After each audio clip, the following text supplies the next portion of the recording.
Topic क्या है? तो लिमिटेड लायबिलिटी पार्टनरशिप में जो मोस्ट इम्पोर्टेंट टॉपिक एग्जाम में हमें ज्यादातर देखने को मिले हैं वो यही टॉपिक है, डेजिग्नेटेड पार्टनर्स क्या होते हैं और हमारे पास इनकी लिमिटेशंस क्या हैं, हमारे डेजिग्नेटेड जो पार्टनर्स हैं वो कितने होते हैं। ठीक है, तो ये हमारे लिए डेजिग्नेटेड पार्टनर्स का है। देन है incorporation of limited liability partnership. ठीक है, तो लिमिटेड लाइबिलिटी पार्टनरशिप में ये जो इनकॉर्पोरेशन है, एलएलपी का इनकॉर्पोरेशन मींस द स्ट्रक्चर। ठीक है ना, फर्स्ट ऑफ ऑल इसके अंदर हमें स्ट्रक्चर में सब कुछ आपका कवर हो गया। एंड देन हमें एलएलपी जब स्टार्ट करते हैं, जैसे आप भी अगर एक पार्टनरशिप स्टार्ट कर रहे हैं या आप एक कंपनी स्टार्ट कर रहे हैं तो किस तरीके से हमें कंप्लीट करना होगा। ठीक है, तो हमें उनके कौन कौन से प्रोसीजर्स हैं। सबसे पहले तो आपको एलिजिबिलिटी, जैसे आपको एग्जाम फॉर्म फिल करते हैं तो एलिजिबिलिटी मालूम होनी चाहिए, तो उसी तरीके से लिमिटेड लायबिलिटी पार्टनरशिप में हमारे पास क्या है। ठीक है, लिमिटेड लायबिलिटी पार्टनरशिप में इनकॉर्पोरेशन। ठीक है, तो सबसे पहले हमें हर एलएलपी को ये सारे डॉक्यूमेंट्स प्रिपेयर करने पड़ेंगे जब आप कहीं अप्लाई करने जाते हैं या कहीं जॉब के इंटरव्यू के लिए जाते हैं, आप अपने डॉक्यूमेंट्स को सिस्टमेटिक तरीके से प्रिपेयर करते हैं उन्हीं को ही। ठीक है, अब हमें एलएलपी को स्टार्ट करना है, उसकी स्ट्रक्चर्स को, तो हमें उसके सिस्टमेटिक डॉक्यूमेंट्स को प्रिपेयर करना पड़ेगा। तो incorporation document shall be in a form as may be prescribed. तो इनकॉर्पोरेशन डॉक्यूमेंट उस तरीके से होंगे, ठीक है, जिस तरीके से बोला गया है। ठीक है,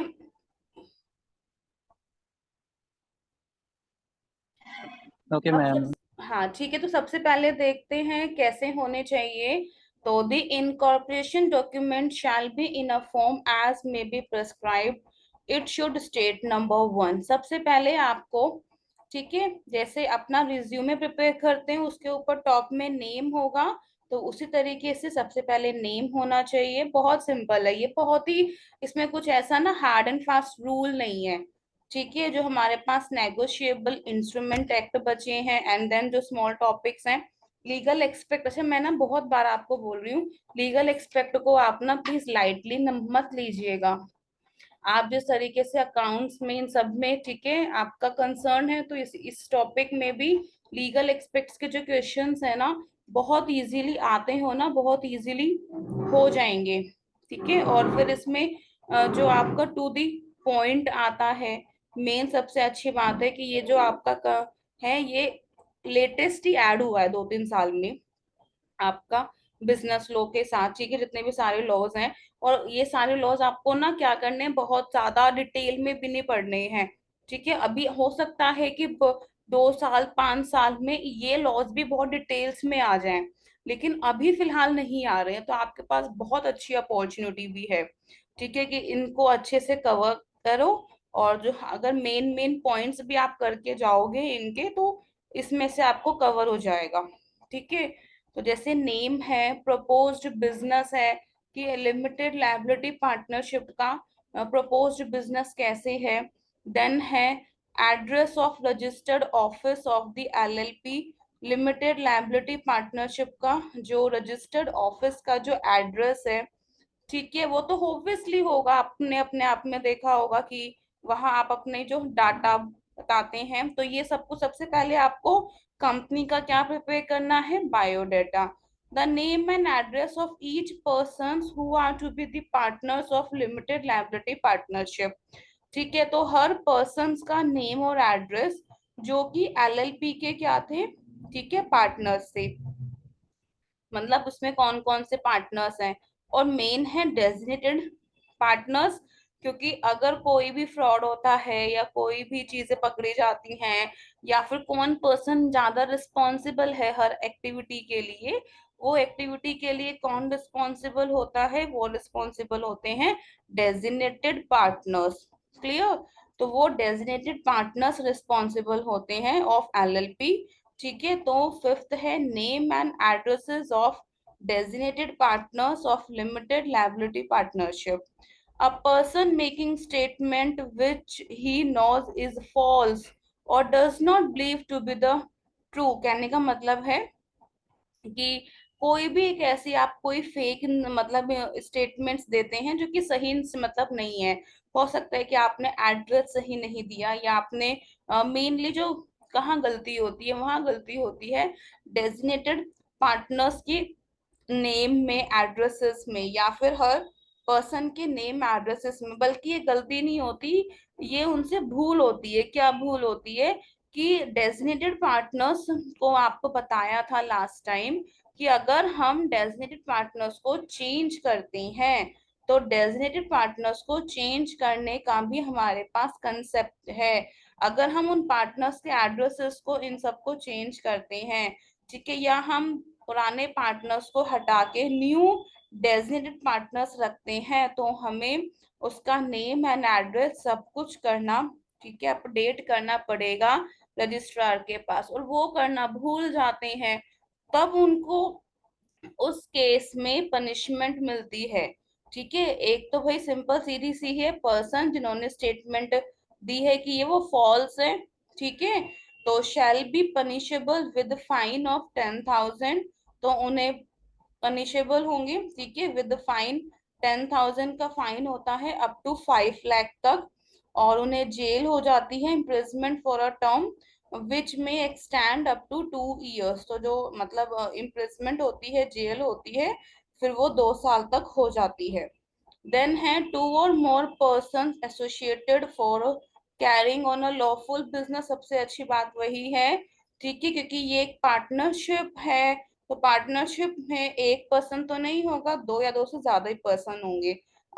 इसमें मेन इंपॉर्टेंट चीज क्या है, that is a lawful business. Illegal business आप नहीं करेंगे, ठीक है।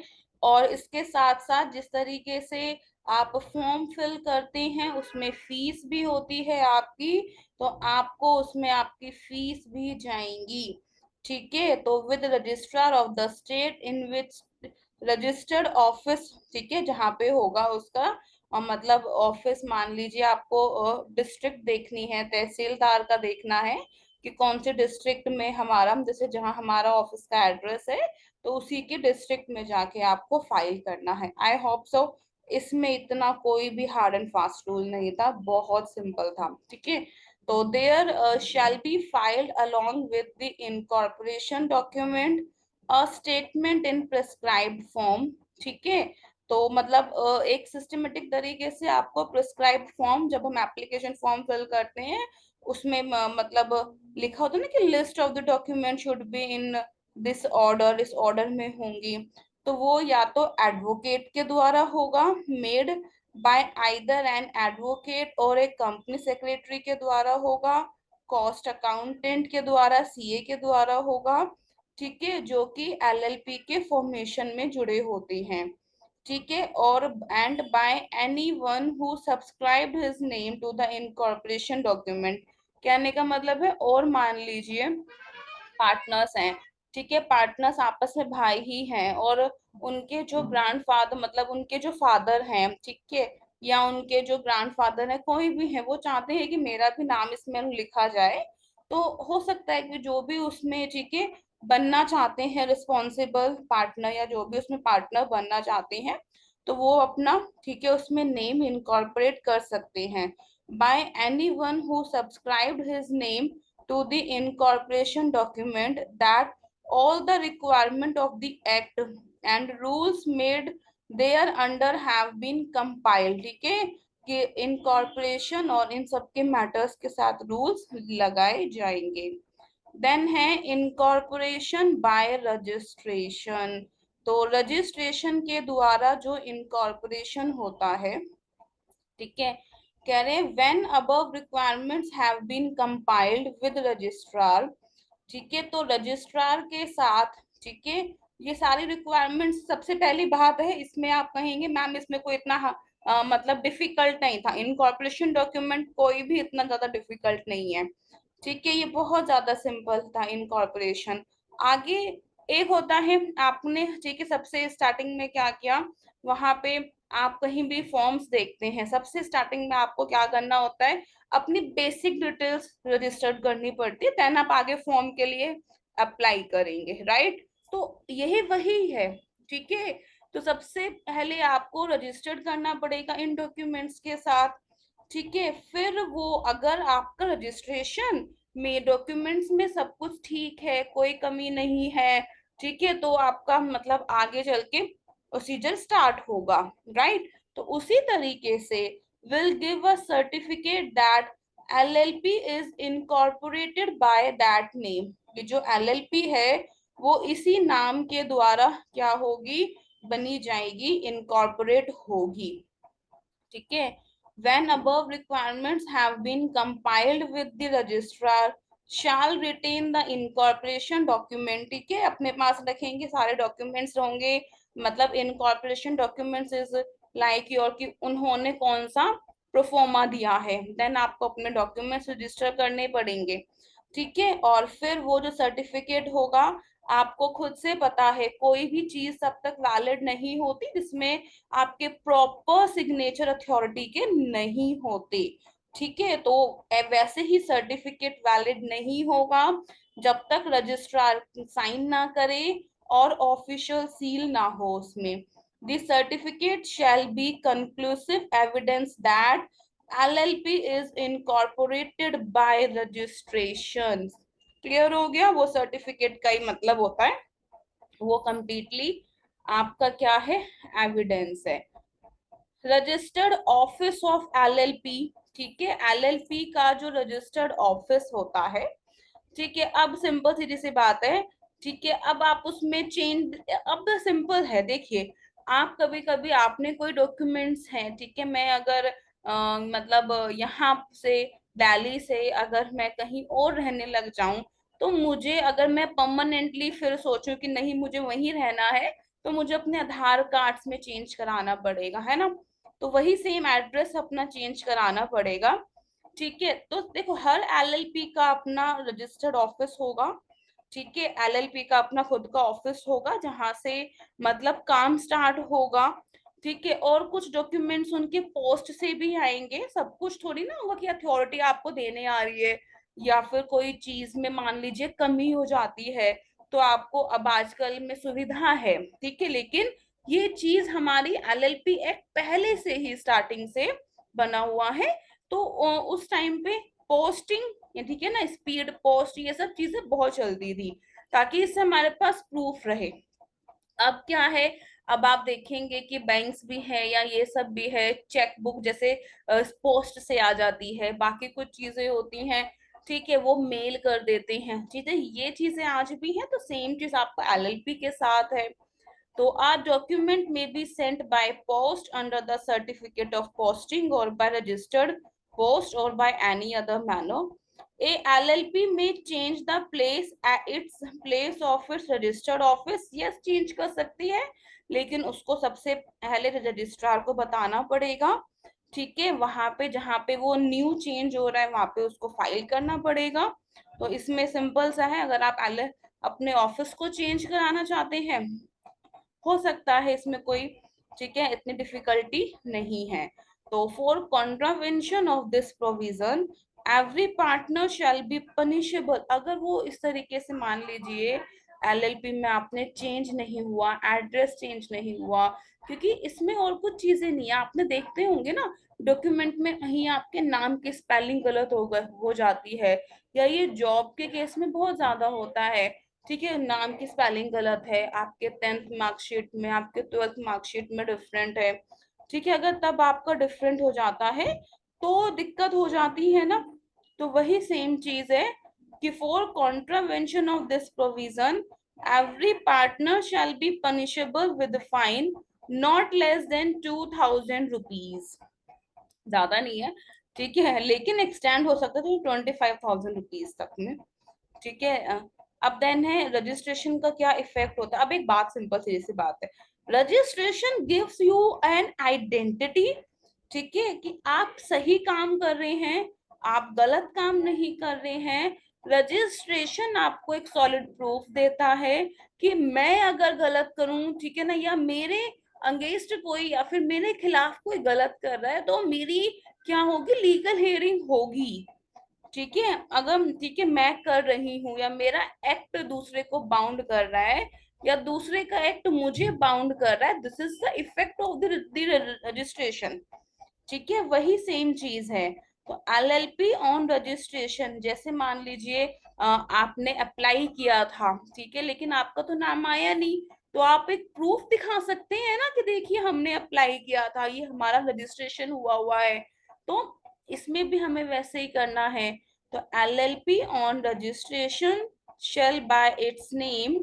ठीक है, नंबर वन, कैपेबल किसका है, स्यू कर सकता है या स्यू हो सकता है। ठीक है, then acquiring, owning, holding and developing और डिस्पोजिंग ऑफ प्रॉपर्टी, या तो किसी प्रॉपर्टी को एक्वायर एक minute, acquiring, owning, holding, developing और डिस्पोजिंग ऑफ प्रॉपर्टी। ठीक है, किसी भी प्रॉपर्टी को अपने नाम पे, पार्टनर्स के नेम पे नहीं, अपने नाम पे। ठीक है, तो यानी जो एलएलपी है वो अपने नाम पे कोई होल्ड कर सकती है, ले सकती है, बना डिस्पोज, उसको सेल ऑफ कर सकती है, चाहे वो टेंजिबल हो, इनटेंजिबल हो, मूवेबल हो या इमूवेबल हो। ठीक है, और उसकी अपनी खुद की एक सील, कॉमन सील मीन्स उसकी अपनी खुद की एक स्टैंप हो सकती है।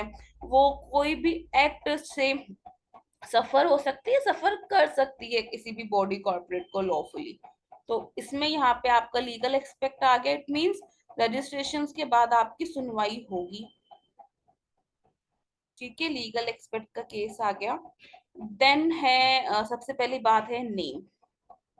ठीक है भाई, यहाँ पे आपको सबसे पहले होगा या तो उन्हें लिमिटेड लाइबिलिटी पार्टनरशिप या एलएलपी अपने लास्ट वर्ड में बताना पड़ेगा, कि ताकि सबको ये पता चले कि भाई ये क्या है, ये आपका सिंपली एक कंपनी नहीं है और ना ही ये आपकी पार्टनरशिप है। ठीक है, ये बहुत ही सिंपल सा है, ना तो ये कंपनी है और ना ही ये क्या है, कोई पार्टनरशिप है। ठीक है, जब कंपनी नहीं है ना ही ये कोई पार्टनरशिप है, तो उस केस में बहुत ज्यादा सिंपल सा है, तो एक लास्ट ऑप्शन बनता है, तो वो क्या होगी, एलएलपी होगी। और हमारे यहाँ पे एक्चुअल में आपको बताऊं कंपनीज बहुत ज्यादा है। ठीक है, और एलएलपी थोड़ी सी कम है, आज भी कम है। तो इसीलिए हमारा सबसे अच्छा है उसके जो नेम के आगे हम लिमिटेड लाइबिलिटी पार्टनरशिप लगाना जरूरी है। ठीक है, no limited liability partnership shall be registered by a name in the opinion of central government is undesirable. कहना तो सिंपल सीधी सी बात है, अगर जब आप रजिस्ट्रार के पास नेम रजिस्टर्ड करने जाते हो ना, तो वो सबसे पहले नेम, ऐसे नहीं होता कि आप किसी भी नाम से एलएलपी को रजिस्टर्ड कर देंगे। ठीक है, अगर सेंट्रल गवर्नमेंट को लगता है कि नहीं ये नेम सजेस्ट नहीं करता, ये अनडिजायरेबल है, तो ऑब्वियसली तो आपको न्यू नेम सजेस्ट करना पड़ेगा। तो too nearly resembles to that of other partnership. ठीक है, बॉडी कॉर्पोरेट और रजिस्टर्ड ट्रेडमार्क और trademark which is subject to an application for registration. ठीक है, तो चाहे वो ट्रेडमार्क एक्ट 1999 के अंदर भी हो। ठीक है, अगर कुछ ऐसा होता है कि आप इम्प्रॉपर वर्ड्स का यूज कर रही हैं, क्योंकि क्या होता है कि कभी कभी रजिस्टर को, आपको हमारे यहाँ की सोसाइटी के बारे में पता है। ठीक है, पैसे देने से सारे काम हो जाते हैं। ठीक है, लेकिन कभी आप इम्प्रॉपर वर्ड्स के लिए, ठीक है, यूज करते हैं, रजिस्ट्रेशन में कोई और था और दूसरे में, ठीक है, आपने एक्चुअल में यूज किसी और चीज का कर रहे हैं, तो उस केस में या आप इम्प्रॉपर वर्ड्स का यूज कर रहे हैं, तो फाइन होती है, जो कि 50,000 से कम में नहीं होगा, और जो कि 5 लाख तक एक्सटेंड हो सकता है। ठीक है, रिजर्वेशन ऑफ नेम, पर्सन में apply to the registrar, registrar को आपको अप्लाई करना पड़ेगा नेम के लिए भी। ठीक है, और अगर वो मतलब सजेस्ट करते हैं कि नेम चेंज करना है, तो और name which is propose to be change. Then है change of name, name yes, आप इजीली, ठीक है, नेम को चेंज कर सकते हैं। ठीक है, तो नेम को आप इजीली, अगर आपको नेम चेंज करना है, ठीक है, क्योंकि देखो सबसे पहली बात है, चेंज ऑफ नेम का कंसेप्ट तब आता है जब या तो रजिस्ट्रार उस आपके नेम को ना मतलब मना कर दे।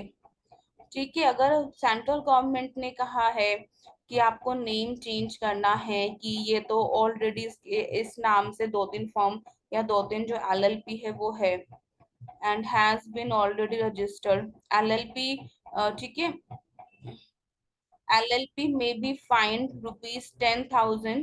तो एलएलपी को 10,000 रुपीज से, और जो कि एक्सटेंड हो सकती है 5 लाख रुपीज तक में, अगर उसका नाम चेंज नहीं किया गया।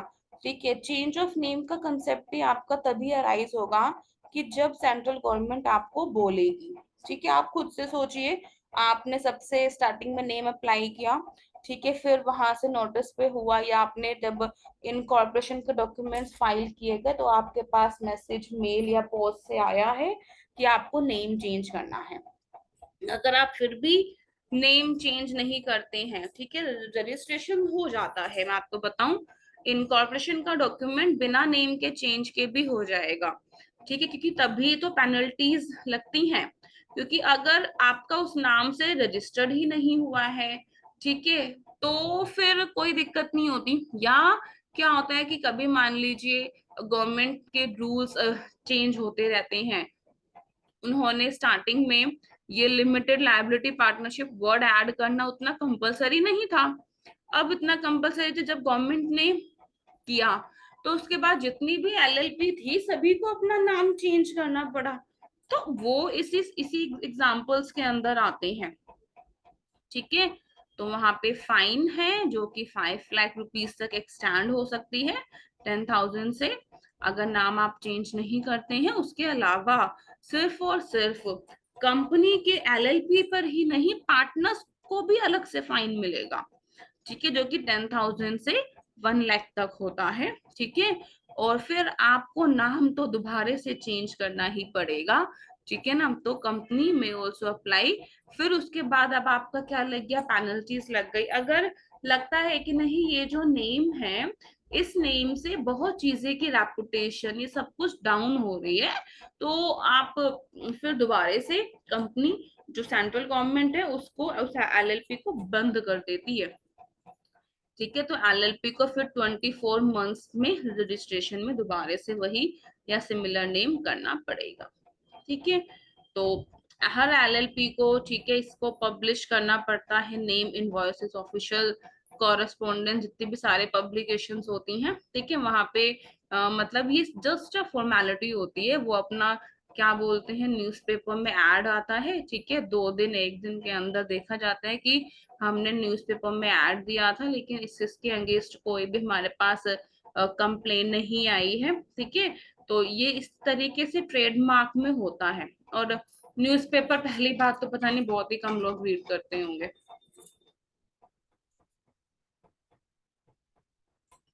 ठीक है, एंड फेलियर टू कंप्लाई, तो उससे आपकी पेनल्टीज है, हर चीज में आपकी पेनल्टीज है। ठीक है, बाकी इसका मेन पार्ट बहुत सिंपल है, पेनल्टीज बहुत ज्यादा है। ठीक है, नेक्स्ट है partners and their relations. Partners और उनके रिलेशन सब सिंपल सा है। पार्टनर्स और उनका रिलेशन तो आपको मालूम है कि जो भी पार्टनर्स होंगे इनकॉर्पोरेशन डॉक्यूमेंट्स में उनके रिलेशंस आ जाएंगे। तो ये वाला सिंपल सा क्वेश्चन, रिलेशनशिप, म्यूचुअल राइट्स और ड्यूटीज पार्टनर्स एलएलपी में, ठीक है, उस एग्रीमेंट में लिखी होती है कि हर पार्टनर्स के म्यूचुअल राइट्स और ड्यूटीज क्या है, क्या करना है, और कोई भी उनकी राइट्स और ड्यूटीज में चेंजेस होते हैं या एग्रीमेंट में चेंजेस हैं, तो आपको रजिस्ट्रार को इन्फॉर्म करना पड़ेगा। ठीक है, क्योंकि क्या होता है, ये आगे चल के दिक्कत हो जाएगी। आप कहेंगे कि मैम एलएलपी में तो हर चीज, अगर आप एक मतलब छींक भी कर रहे हैं, मुझे एक स्टूडेंट्स की डायलॉग याद आ गया कि मैम अगर खांसी भी हो गई है ना तो भी हमें एलएलपी में जाके वहां पे रजिस्ट्रार को इन्फॉर्म करना पड़ेगा। यस, करना पड़ेगा, कुछ भी चीज हो, क्यों? क्योंकि ये आपको आगे के लिए अच्छा है, लीगल एक्सपेक्ट के लिए अच्छा है। अगर हो सकता है कि बाद में चल के, ठीक है, कोई भी कोर्ट केस हो जाए या कुछ भी हो जाए, भाई इस काम के लिए कौन पर्सन रिस्पॉन्सिबल था, कौन नहीं रिस्पॉन्सिबल था, तो वो सब कुछ तो मालूम होनी चाहिए। तो any agreement between partners before incorporation में इम्पोज अ ऑब्लिगेशन इम्पोज करता है, ठीक है। तो ऑब्लिगेशंस होगी, फिर आप उस एग्रीमेंट, अगर उस एग्रीमेंट में कोई दिक्कत आती है तो आप उसे रेक्टिफाई कर दीजिए, नहीं आती तो कोई दिक्कत नहीं है। अगर कोई एग्रीमेंट नहीं बना है, मेन चीज जैसे पार्टनरशिप डीड में होती है हमने देखा, तो अगर कोई एग्रीमेंट नहीं बना है तो आपको उस एक्ट के फर्स्ट शेड्यूल्स के अंदर जितने भी रूल्स प्रोविजंस हैं उनके अकॉर्डिंगली एक्ट करना पड़ेगा। अब आप वो कहेंगे कि वो क्या है। The schedule provides number equal share of all partners, सारे पार्टनर्स का इक्वल शेयर होगा, ठीक है। और यानी कि हर किसी भी पार्टनर्स के द्वारा जो फ्रॉड है किया जाता है, लॉस, उसको उसे कंपनसेट करना पड़ेगा, इंडेमनीफाई करना पड़ेगा। मैनेजमेंट में हिस्सा लेना है सभी को, सभी को उनकी सैलरी मिलेगी। और जो न्यू पार्टनर्स का जो कंसर्न एडमिशन सभी से पूछ के होगा, ठीक है। तो वही सिंपल से रूल्स हैं जो बनाए गए हैं। पार्टनरशिप आपकी खत्म कैसे होती है, देखिए अगर आपको खुद अपनी मर्जी से पार्टनरशिप खत्म करनी है तो आपको एक नोटिस देना पड़ेगा राइटिंग में 30 दिन के अंदर तक, ठीक है। मान लीजिए एक पर्सन है, एक पर्सन की हेल्थ कंडीशन ठीक नहीं है तो उसको 30 दिन के अंदर, या उसने अदर पर्सन को या जो अदर पार्टनर है उसको उसने इन्फॉर्म किया, या सारे पार्टनर्स मिलके चाहते हैं कि अब हम एलएलपी को खत्म कर दें, तो 30 दिन के अंदर आपको इन्फॉर्म में एक दूसरे को पता होना पड़ेगा। और जो क्या होते हैं पर्सन है, देखिए एलएलपी और पर्सन के बीच का एक रिलेशन अलग है, ठीक है। पर्सन उसका पार्टनर है या नहीं, ठीक है, क्योंकि एलएलपी कहीं ना कहीं एक कंपनी को भी रिप्रेजेंट करती है। ये कंपनी का एक बेसिक फॉर्म है, कंपनी की मेन फॉर्म नहीं है कंपनी की। तो कंपनी जैसे कंपनी में मेंबर्स, जैसे पार्टनरशिप में क्या है, एक भी मेंबर रिटायर्ड हो गया या डेथ हो गई तो न्यू पार्टनरशिप, मतलब ओल्ड सीज होके देन न्यू आपकी बनती है। ये उससे थोड़ा सा अलग, क्योंकि इसमें तभी तो कंपनी के और पार्टनरशिप के क्या है, गुण है। तो ठीक है, तो आपके पास एलएलपी का पर्सन का पार्टनर नहीं बनेगा, लेकिन एलएलपी चलती रहेगी, या डेथ हो जाए, अनसाउंड माइंड हो जाए, या वो इंसॉल्वेंट हो जाए, ठीक है, तभी होगा, अदरवाइज इन चीजों में नहीं होगा। ऐसा हो जाता है तो आपको एक नोटिस तो देना ही होगा एक दूसरे को भी, और देन आपको रजिस्ट्रार को भी इन्फॉर्म करना पड़ेगा कि हम इसे क्या कर रहे हैं, बंद कर रहे हैं, ठीक है। वही सेम चीज है आपकी सारी लगी हुई है, ठीक है। सबको रिसीव एलएलपी से इक्वल अमाउंट कैपिटल कंट्रीब्यूशन जब एक न्यू पार्टनर आता है, तो वही वाला केस है जो आपका पार्टनरशिप में होता है। वो क्या क्या अमाउंट लेके आता है, प्रॉफिट में उसको हिस्सा, देन अगर ठीक है कोई पार्टनर चाहता है तो एक्यूमुलेटेड लॉसेस में, तो उसके तरीके से हम उस चीजों को डील करते हैं, ठीक है। मेन बस यही था आपको ये समझाना इसमें कि एक पार्टनर के अनसाउंड माइंड होने से या एक पार्टनर के डेथ होने से आपकी एलएलपी खत्म नहीं होती, ठीक है। हाँ, उसकी पार्टनर है वो खत्म हो जाती है, एलएलपी खत्म नहीं होती। अगर रजिस्ट्रेशन है, पार्टनर्स चेंज होना चाहते हैं, रजिस्ट्रार के पास 30 दिन के अंदर नोटिस फाइल करना पड़ेगा, उन्हें पर्सन को इन्फॉर्म करना पड़ेगा 15 डेज के अंदर, ठीक है, कि एलएलपी में जो ये नेम है पार्टनर के चेंज हो रही है, ठीक है। और मेन चीज क्या है, कर्ता धर्ता रिस्पॉन्सिबल पर्सन डेजिग्नेटेड पार्टनर है वो साइन करेंगे, कमिंग इनकमिंग पार्टनर भी ठीक है कंसेंट को साइन करते हैं। अगर ये चीजें फॉलो नहीं की गई तो 2000 रुपीज से 25,000 रुपीज तक की पेनल्टीज लगती हैं, ठीक है। And now the main important question exam में क्या आता है, एग्जाम में अभी तक की मैंने पेनल्टीज नहीं देखी है, ठीक है। इनकॉर्पोरेशन के मतलब क्या क्या डॉक्यूमेंट्स है, किस तरीके से हैं, और डेजिग्नेटेड पार्टनर्स का है, मैंने यही कंसेप्ट आपके पेपर में देखा है। एलएलपी फिनिश हो गया हमारा, ठीक है। बिजनेस लॉ के मैंने वो पीडीएफ एक स्टूडेंट ने उसको कम साइज में कर दिया था एमबी में, मैंने आपको सेंड कर ही दी है, ठीक है। तो नेगोशिएबल इंस्ट्रूमेंट एक्ट करते हैं, टाइमिंग खत्म होने वाले हैं, कभी भी एंड हो जाएगा। तो 5 मिनट्स वेट कीजिएगा, आपको न्यू लिंक शेयर करती हूँ। Okay ma'am.